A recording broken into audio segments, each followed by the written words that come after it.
Hey, today we are talking about why downsizing your home might be a terrible idea, or it could be the best idea ever.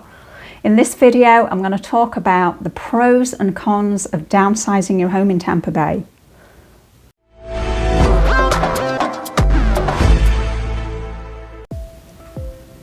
Hey friends, Margaret Jackson here with the professional agent group at Keller Williams Realty.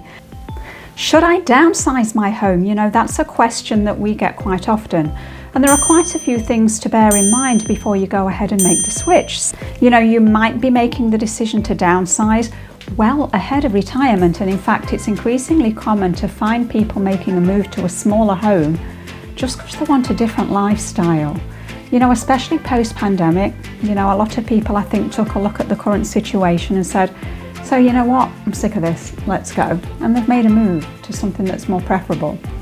You know, as the children leave for college and there's no one swimming in the pool anymore, you've got a home with rooms that you never go in and you're just really fed up of paying the cleaning service or taking care of that yourself, it just might be the perfect time to make the move to a home that actually suits you more readily, and it could free up cash that could also mean you can avoid some student loans.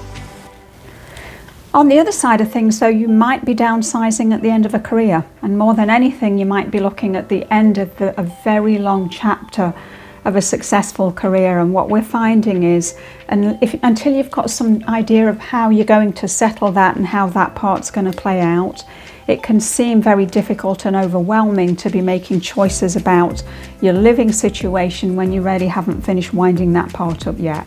You know, a good certified financial planner and an estate planning attorney can be super helpful in that, and then it can free you up to be making decisions about the house situation.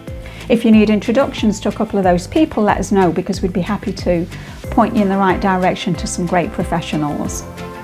Susie Orman recently discussed this even on a Facebook page.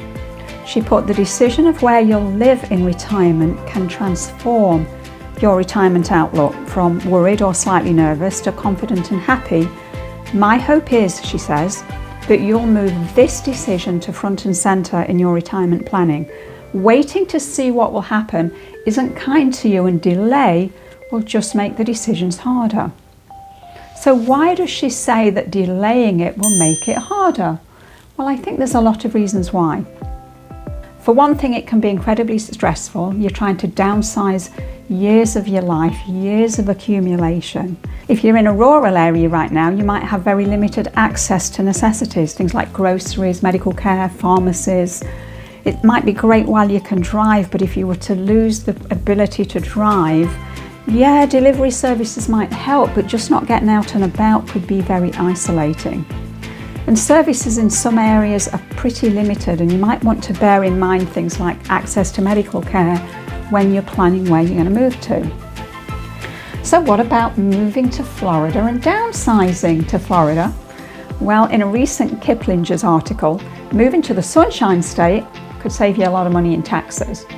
Florida is actually on their list of one of the 10 most tax-friendly states for retirees, with Florida having no state income tax, no state taxes on Social Security benefits, pensions, IRAs, 401ks, or your other retirement income. So it could be a great decision from that point of view, and I'll drop a link in the information below.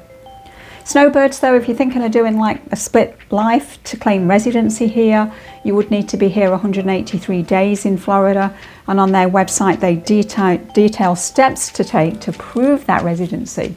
Just because you say you're a resident doesn't mean that the IRS believes that.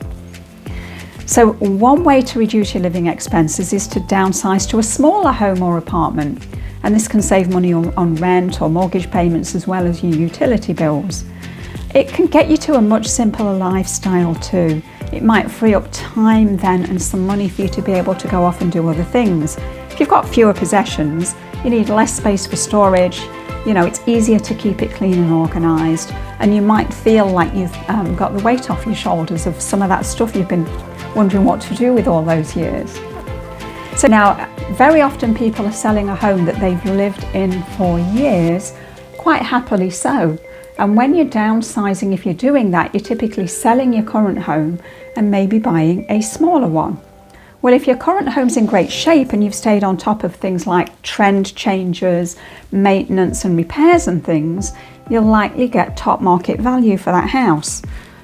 One of the things that we see though is owners who haven't done any of those things, either due to lack of funds, lack of insight that trends have changed, or more commonly, they were just basically happy with the house how it was. But with what they net at closing, affording a home that's likely going to be newer and in top shape could take all of the money that they net on the sale.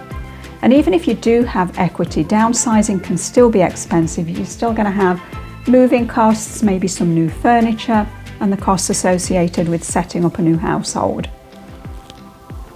One thing a lot of people forget about is property taxes. It can be a serious expense and it can be a shock, especially if you've been in your previous home for a long time. So it's one of the reasons why we have conversations with people who may be thinking of buying or selling at the very, very outset of that, because it can even lead to you deciding you are going to stay put because that keeps the free cash flow that you've got for living a life and going off and doing other things.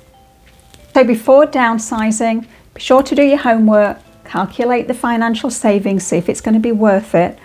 We can help you with that as well, so don't be afraid to reach out. It's the kind of conversations we have all the time. So now you know why downsizing might be a terrible idea for some and the best decision ever for others, but planning ahead can make all the difference. So if you're now considering maybe some of the unexpected benefits of downsizing your home, and you want some help, reach out. It could end up being the best thing that you've done. Have a great day and see you on the next video.